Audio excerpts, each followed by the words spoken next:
Hello, everyone. Welcome to another Artcast. We are doing this again. By again, what do I mean by that? Well, a lot to unpack in this one. First of all, you can probably see I'm going to take away the footage. Oh, yeah, there's footage now. All kinds of experimenting up in this bitch. Let me take away the footage. And as you can see, there's some Moonbeam City in the corner. Moonbeam City. Yeah, I tried to do a Picardo stream, and it didn't work out so well. The footage was fine, and the streaming was good, and they can all hear my voice. Everything was coming in great. Everything was stable. But my drawing tablet didn't react well to it. I don't know. It's funny, I've got good internet now, or decent internet now, but I think I may need a little bit more powerful device. Or I don't want to hopscotch between two computers. I'll figure out a way of working it. But anyway, I need something to cover over Moonbeam City. I could just let it play, but I don't feel like it.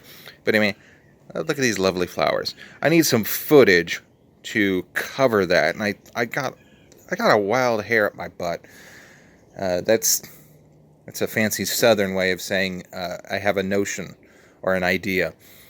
I was like, can I do a reaction video where I watch the footage on my phone, but also record something like a reaction video? And sure enough, with floating windows, you can totally do that. I've got a camera set up. I've got my footage running in the background, and you can see I'm having a rough go at positioning. There was a weird lag. When it came to putting down a stroke, and even after a while, the calibration on the pen got real off center. In fact, you may see me start and then restart Paint Tool Saya just to reset everything. I was a little disappointed that I couldn't stream some video on Picardo, because Picardo is actually pretty cool with that. I mean, I don't know if they're cool, but it certainly seems like they look the other way. For instance, if you wanted to, I don't know, stream some TNG while you're drawing and hanging out with a longtime friend and business associate and his girlfriend, who both live in Canada.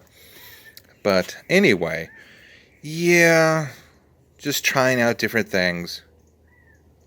And when I say trying out different things, and by trying this again, I actually did this before.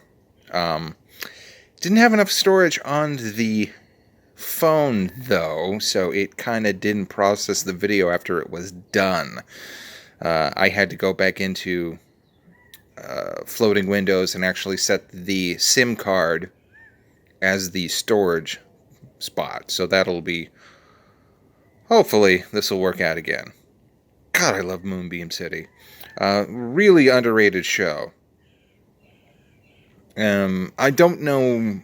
I know there's some sketchiness involving Rob Lowe now these days, but you got to admit he knows how to deliver a line. And I may do a video on Brad, because he is the one that sort of really he I would actually argue that he's the protagonist of the show. Rob Lowe's character doesn't really grow or develop over the season, but Brad goes places. He goes from basically a rival who's actually willing to destroy and or kill his Dazzle Novak, and then he just he becomes kind of a pathetic loser, and then kind of a pathetic loser that you're willing to root for. So yeah, now we'll cut back to the footage now, because I've been standing here for a little bit. I want to show you this. I don't know if it'll let me get any closer to it, but there's a bird that has made its its little nest in a pot that we have sitting here on our garden. Look, I gotta get rid of that damn oven. That thing sucks so much electricity. Grandma really wanted it, and I bought a second-hand one. Maybe that's the problem. Oh, there we go. I stopped and restarted Paint Tool Saya. Should have edited that out. But anyway, the real star of the show now is the bird. Yeah, I'm going to make it look like I'm trying to get inside the house, get a little closer, turn my head away. Yeah, crazy little kook. Didn't realize that there would be neighbors here. But anyway, she's real friendly. Grandma's real friendly with her. She don't mind us going in and out, as long as we don't like actually do any sudden movements and get in her face. You might have seen I left some breadcrumbs right there, just to see if. Oh, I'm sorry, I'm picking weeds right now. To see if I can entice her.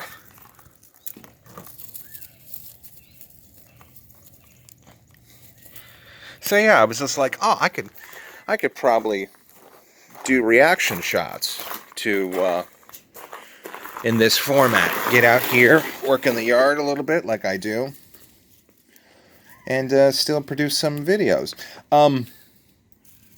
I will not be turning the camera around. I tried that once, and you can totally tell it's that weird thing where it looks like you've got a double chin and it's a horrible angle. So we will not be doing that. But anyway, I try to stream on Picardo because, like I said, they're cool with you showing videos and hanging out with people. I was like, oh, that would be awesome if I could just stream video now. And I think I can. I think maybe the files that I was showing were a little too big or had something to do with VLC or something. I don't know. I'll work it out. Either that or I'll just like get some music to play. Because it was fun. I want to thank Joe Lasco and Herney and Thunder Fox for showing up.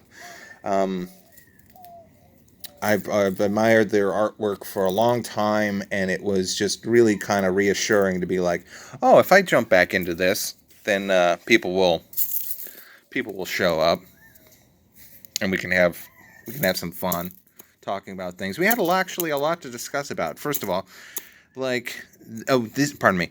This is Mom from Dexter's Laboratory. This is a rather vanilla commission that I was given, and I thought it would be a perfect sort of just very something nice and simple to start getting back on to streaming. And yeah, it was fine up until a point. And then I just turned off the video and we went from there.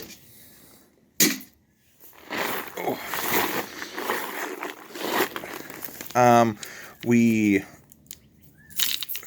talked about this is basically a mom. She's going to be sitting in a bikini or some sort of lingerie. Basically the commissioner gave me a drawing and say, could you do this but in your style or on model? I was like, oh yeah, sure, I could do that. What was I going to say? We had a discussion.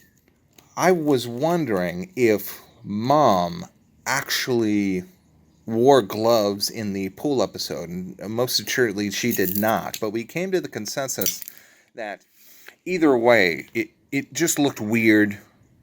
It would look weird from a logical sense for her to wear the gloves to the swimming pool or in the swimming pool. But it also looks wrong in our hearts to see her without her gloves. So it was kind of like, it was this weird reaction with our brains. Let's see now. I'm trying something a little bit different with the hand to figure out if where her other arm would go. The other arm was not seen in the other reference that I have. Also, I'm having trouble with my pen. I don't know what happened. When it happened, either I dropped it or my uncle's dog got to it and chewed it up a little bit. It doesn't have any chew marks, but I think I have to watch my stuff around him. One time I went over there to work on projects and everything and take care of stuff, and I had to stay there for a couple days. And the dog chewed right through my computer cord. He just sat there and just gnawed at it, and he also tried to get at my earbuds one time. So every time something breaks, I look to see if there's some sort of telltale chew marks. But it's probably most likely I dropped it at some point.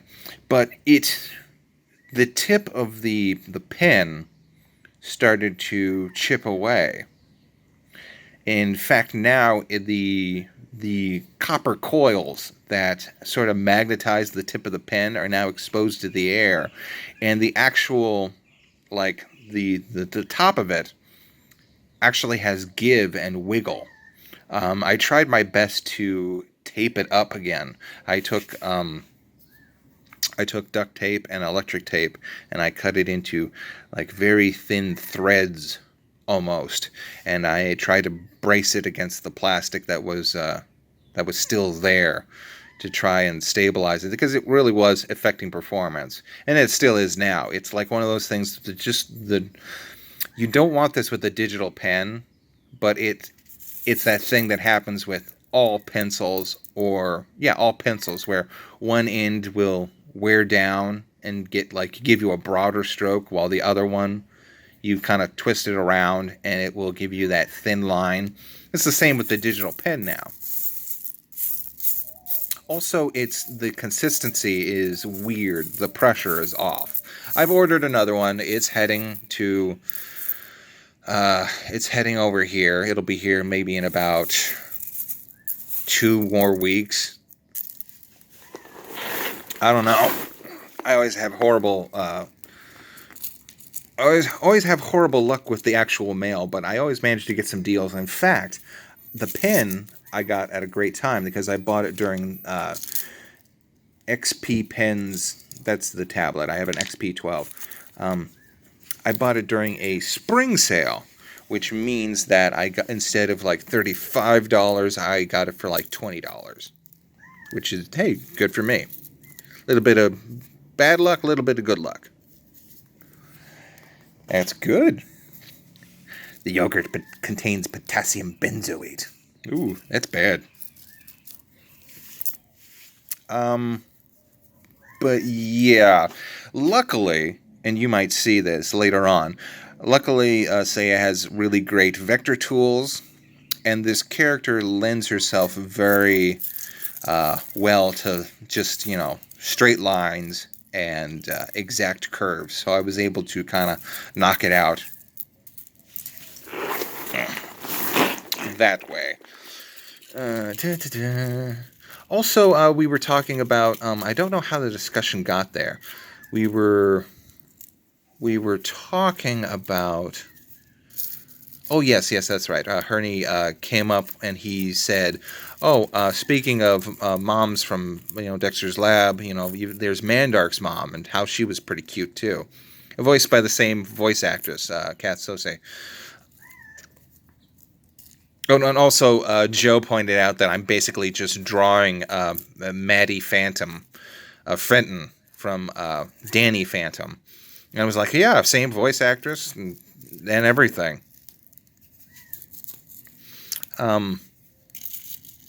But I said, oh, that kind of reminds me of The Willoughbys, the new Netflix show or movie that just came out. I need to check that out.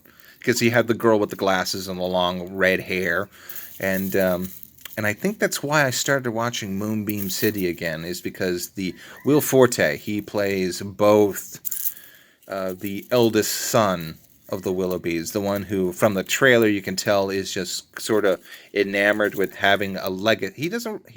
He says he wants a family, but you can tell from the trailer that what he wants is like a legacy, which is sort of a different thing altogether. And he has to learn that. But Will Forte plays both the eldest son, whose name I don't know, and Brad on Moonbeam City. Is it Brad or Rad? They've got weird names in that show. But anyway, that's why I got a hankering for that. We talked about French animation and comic books, and just how sort of the European style of having parents that, you know, the stories are unrealistic, but sometimes the depiction of parents in especially European or English stories is a little bit more realistic to life, because sometimes parents love their kids and sometimes they do not. Matilda comes to mind, which is also by Roald Dahl, who is also a... Was the Willoughbys done by Roald Dahl? I don't think so.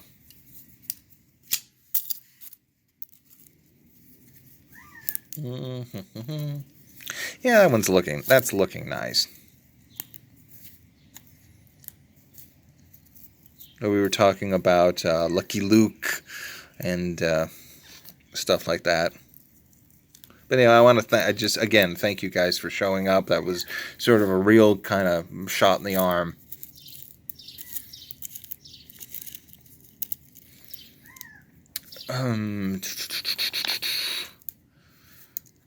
Now you're probably wondering, Chad, you come out here and you pick weeds all the time, and I say that's true. And you say, why don't you just spray? And I say, no. I mean, you know, I come out here and I spray sometimes when they start to getting maybe I won't pick these. Maybe I'll just go and pick the bigger ones. In fact, I should do that. I'm in auto mode as I talk to you guys. I find that spray doesn't really do anything. I find that you have to actually get rid of them, and they will hopefully not come back. We've had a real bad weed season this year. It's like it's been popping up everywhere in the city.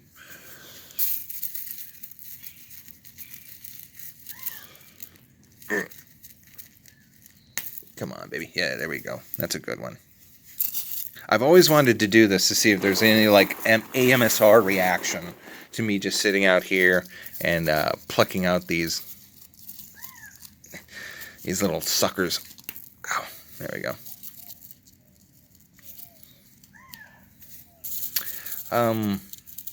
But yeah, they just when you spray weed killer on them, I find that they just sort of turn brown and stick around for a while, and they still look ugly. Just get out here, hunker down, and make yourself comfortable and go to work.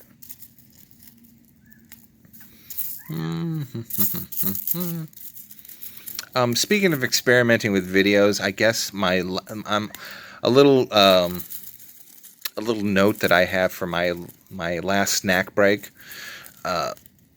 I know I don't get as much of a reaction from snack break as I do other videos, but I still like doing it because frankly I'm learning about the 3-camera setup and getting more comfortable with the camera, and that'll help me later on.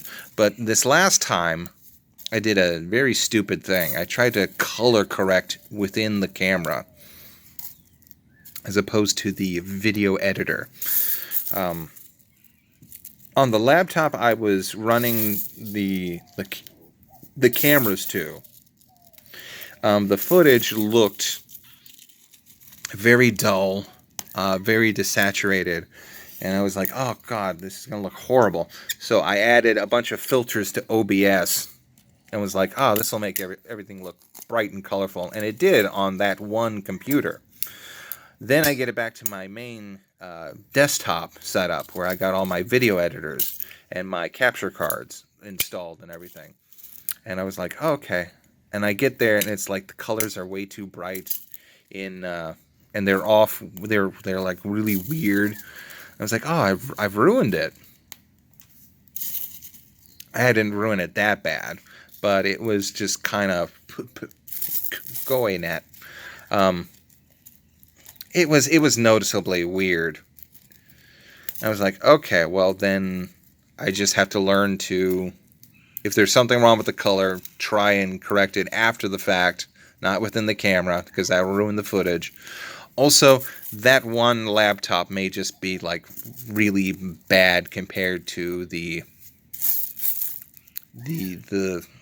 monitors I have, the actual good monitors I have set up for video editing and art making.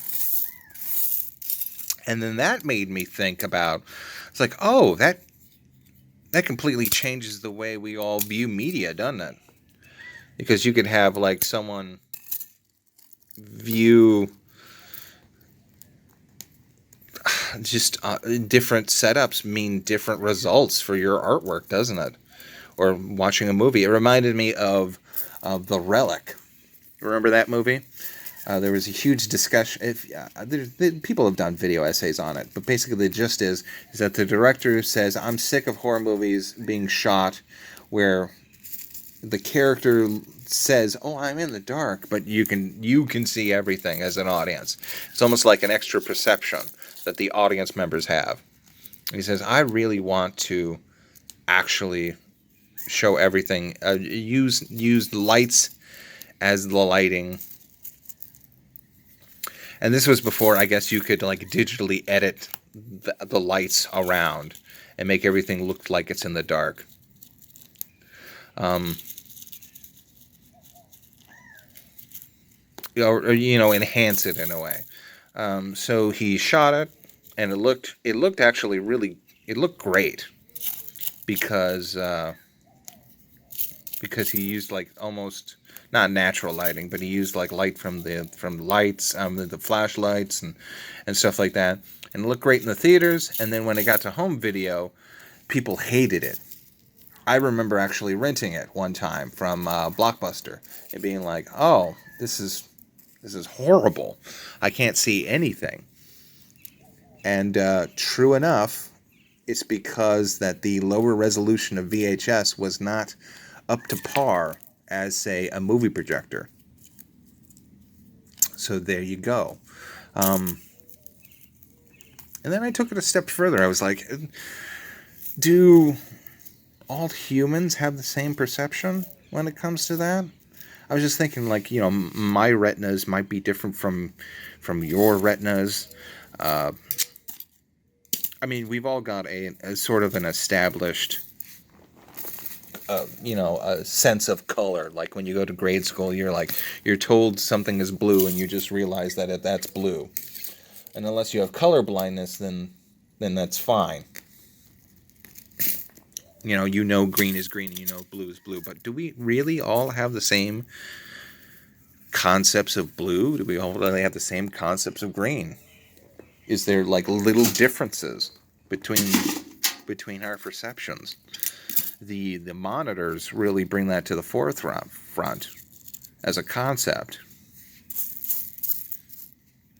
But like, sure, if two people aren't classified as colorblind, do they still see the same blues, and do they still see the same greens and reds and everything? Is that why we have favorite colors? Because we see them differently. I looked at a Twitter post, and it was they were shining ultraviolet lights on pigeons. They took a pigeon wing and unfolded it, and shined the ultraviolet light on it, and it just shimmered with like this electric purple energy. and had this weird pattern. It's almost like a neon sky zebra. Pigeons are neon sky zebras. You heard it here first. And of course, pigeons can see ultraviolet light. So it's like, oh wow, they actually look pretty. They're not just dingy sky rats. They're actually beautiful creatures to each other. I don't know, that just made me think.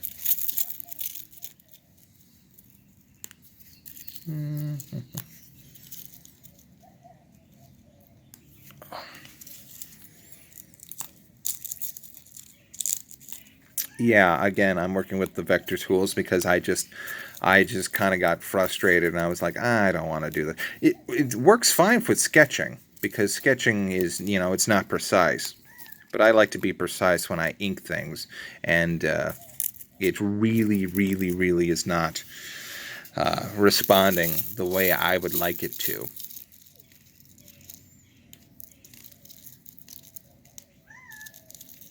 Let's see, what else do I have? I ordered a Wi-Fi chip for the computer because if I can, I've got games that I'd like to do Let's Plays of, but I'd like to do those maybe in the middle of the day. And ooh, crap! Oh, I thought that was a spider, just a mosquito.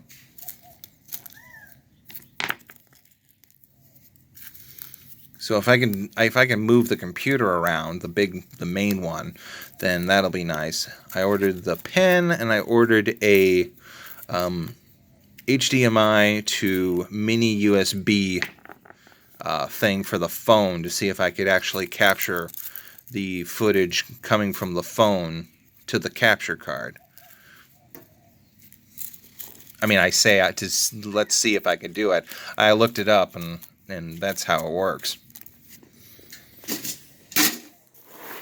Oh, and more screens for the Artist 12, my laptop. Not the laptop, the tablet. Because I used my last one to replace. I think I might be a little bit aggressive with my pens. I really like. There's like niches and scratches on the plastic guard for the Artist, or for the tablet. And I think I might have just scratched it up a little bit too much. I also had to replace the cord to it. Just like how a phone cord gets worn out, I was moving the tablet around a lot. And it kind of works, but not always. Sometimes the signal it kind of breaks up. So I just bought a spare one. And then I use that now. And the spare one's fine if I need to run around and go anywhere. Wear and tear on your equipment.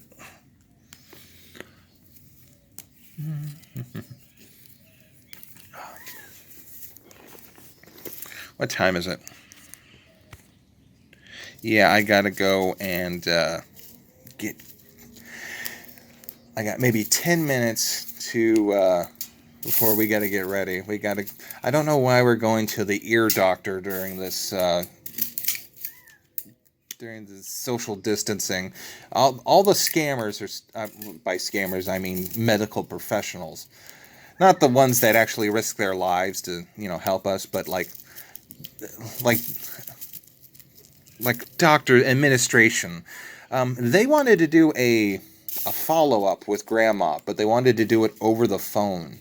Like they wanted to have her fill out a questionnaire over the internet. I was like, okay, just email that and we'll fill that out for her. But we also want to have a nurse talk to her while she does it. And then grandma just got, she did not like the idea of doing that. And I said, well, we'll do this some other time. She doesn't, because she wanted to email us the questionnaire, but she also wanted the nurse to talk to her at the same time, which just feels to me like they wanted to have billable hours to the insurance. I mean, sometimes, hey, you know what? Sometimes I run into like doctors that will really take care of your loved ones, and then sometimes you see doctors and you just like, I want to throttle you.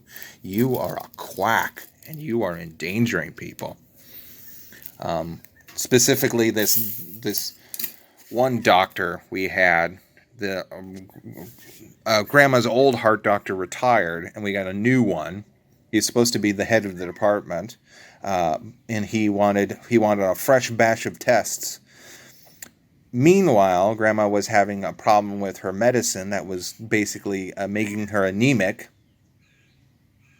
because another jackass doctor put her on two different types of blood thinners or what do you call them, cholesterol managers, and neither one looked at her and knew the problem. We had to go to her arthritic doctor, who's just a little peach.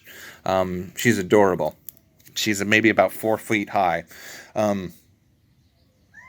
little taller than that, of course. I'm exaggerating, but she was like, "Huh, you might actually.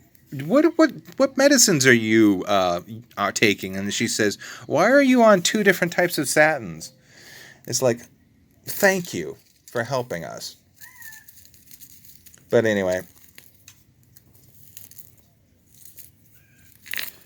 got to do what you got to do. Anyway, this was fun. Wait, is it still recording? Yeah, it is. The screen just went blank for a little while. But anyway, thank you for joining me on this another little experiment. I got to go get the day started. I will see you all later. Maybe we'll do another Picardo stream, and I will figure out what's going on with the video player.